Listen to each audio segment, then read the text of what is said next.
Hey everybody, Easi here, back in the garden, or still in the garden. We're doing another garden side chat. Today, I'm going to talk about companion planting. We're still in the middle of winter. We're still wanting to think about our gardens, but for some of us, like me, look around, lots of new snow. I'm nowhere close to getting into this garden. I'm going to be planning my garden this time of year. And part of that planning is thinking about what you're going to plant near what you're going to plant. That doesn't make sense. You're going to want to think about companion planting. And what that is planting certain types of vegetables that or plants that will help each other. They're beneficial to each other. Thanks for watching. Don't forget to hit the subscribe button, notification bell, and yes, these things need to be smashed. Thank you. Companion planting is as simple as just grouping plants together that help each other when they grow. First thing I think about is, well, why? Why would you want to do that? The answer's really simple. It's going to increase the overall production of your garden. You'll end up with healthier plants and more fruits or vegetables or beauty. Whatever you're growing, you'll end up with more of it with less effort as well. So that's the why. The how, it takes a lot more. How do you do it? Well, you watch a video like this, and if you need to, you take notes or you check it out a few times as you're going along. I'm going to give you a whole bunch of information about which plants work well with others. So how does companion planting actually increase the yields or productions of your fruit, vegetables, and beauty? It can help with controlling pests. It can help with temperature. It can help with moisture. It can help with pollination. If you're just growing one crop only, you'll tend to draw the pests to that area. It's kind of one of the concepts behind rotating crops.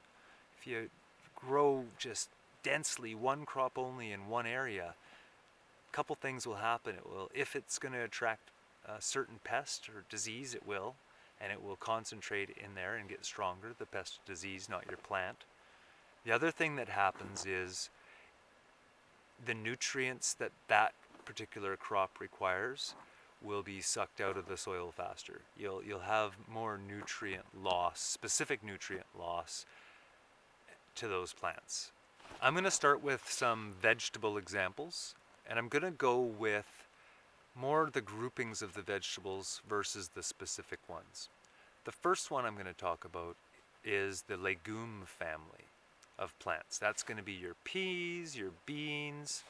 What those grow well with are your brassicas. Brassicas are like your broccolis, your cauliflowers, things like that. But the other thing that peas and beans get along with are a whole bunch of other ones. Carrots, lettuce, spinach, strawberries, corn, cucumbers. Beans, or the legumes, that would be even your soybeans and stuff like that, they get along well with a whole bunch of things. Now your brassica family. Brassicas are your broccolis, cauliflowers, cabbage. They complement, of course, the beans we just talked about, but they also get along with the carrots, the lettuce. They get along with onions, so that's your alliums. I always get that one mispronounced, I'm sure. So your onions, those sorts of crops, they'll get along with them as well. Spinach, they get along with most types of herbs too. The other group is the alliums. Alliums? Oh my gosh, I'm terrible. Someone help me on that one, please. Put a phonetic spelling down in the comments below. I need it. But those, the alliums, usually do well when they're planted with things like potatoes. And again, the carrots, the lettuces, but they can also go with tomatoes and can go with strawberries and the brassicas. You have your potatoes. You want to put those with things like onions, corn, lettuce, beans, and brassicas. Your tomatoes, they're an interesting one. They like being placed with basil. If you're growing nasturtiums, That's one that grows well with them. Marigolds go well in there. Marigolds will grow well with a lot, and I'll tell you about them in a little bit. But tomatoes can also handle the onions and the cucumbers. From my experience, they seem to be okay with peppers as well, so your nightshade varieties. And then most herbs can be placed amongst any other vegetable crops. So that's at a higher level, a quick little summary of what can grow well with what. As you can see, a lot of plants can do well with each other. Now the next thing to consider with companion planting is the pest-resistant plants. Not all insects are harmful, right? Not all of them are bad. Actually, there's a lot of good ones, really good beneficial ones that we want in the garden helping us out. But there are some that will devastate your crop. I had a problem with, I'm not even going to remember the type of worm it was. Check the video out. But that was, cutworms. Oh my gosh, they were just, overnight they would wipe out a third of my tomato plants. They were trying to, actually. I stopped that quick, but it was out here. It was my onions. It was my onions that were getting decimated by them. So sometimes you'll have pests or insects that just are no good. So there are some examples of vegetables that can help companion-wise keep some of those pests away. Basil's a plant. If you happen to have a white fly issue, basil, if you put it amongst your tomatoes, it's going to help with that issue for your tomatoes. So that's a good one. Peppermint. Peppermint is a really good, I guess it's a herb, but it's a herb that is going to help with mice, of all things. It repels mice, peppermint oil. So if you have problems with mice trying to whittle away at different things within or steal your seeds out of your garden, that's sometimes an issue. You can consider going with a peppermint plant, mint plant. But if you do that, I would recommend you put it in a container, and you can put that container in the ground. You need to control the roots. You don't really want to put mint or peppermint plants into your garden because they're so good at spreading and taking over, and they become that invasive, nice smelling weed that you don't really want in the garden. Any strong smelling alliums, that wasn't even close. I'm not even gonna try. Strong smelling garlics, onions, leeks, things like that. They're also going to work well at deterring carrot flies. So those being planted amongst your carrots or nearby, why they repel them is they mask the smell of the carrots, so then the flies don't really come to find them as easily. So that's a huge one. And the last one that I'll talk about that's one of my favorites that I always have in my garden. I put it in there because of the beauty, but I also put it in there because I've had it save a few crops, to be honest, is the marigold. Easy to grow, nice to see. Why they're so good is they attract slugs. And if you happen to have slug stuff, that is a really good plant to have. What they do is they attract the slugs away from things like strawberries. That's where I learned about the marigolds. At my last place, it was a lot moister. We had a lot more slugs. And when I planted the marigolds at the, strategically around the strawberries, the slugs would go for the marigolds first for whatever reason. And I would come out in the morning and I'd find these slugs on the marigolds and I'd be able to pick them off, chuck them far away, whatever. That's how I would take care of them.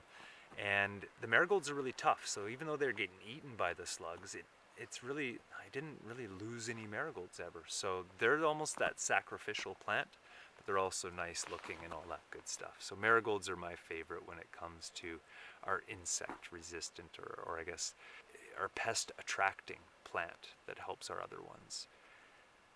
So the other thing to think about is temperature and sunlight. You want to put crops that grow in certain weather, like cool weather crops, such as your kales, your lettuce, your spinach, things like that. You want to put them together more in a shadier area of the garden. So if you happen to have a garden that isn't just blah, all sun, or boom, all shade, consider that. Cool weather crops in together. And then of course the opposite of that is true as well. You want to put your warm weather crops together.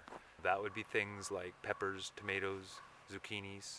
I'd even argue cucumbers. I put all of those, not the zucchinis, but the peppers, tomatoes, cucumbers, lots of videos. I think it's only up there. I put those in the greenhouse, and that gets really hot, and they love it.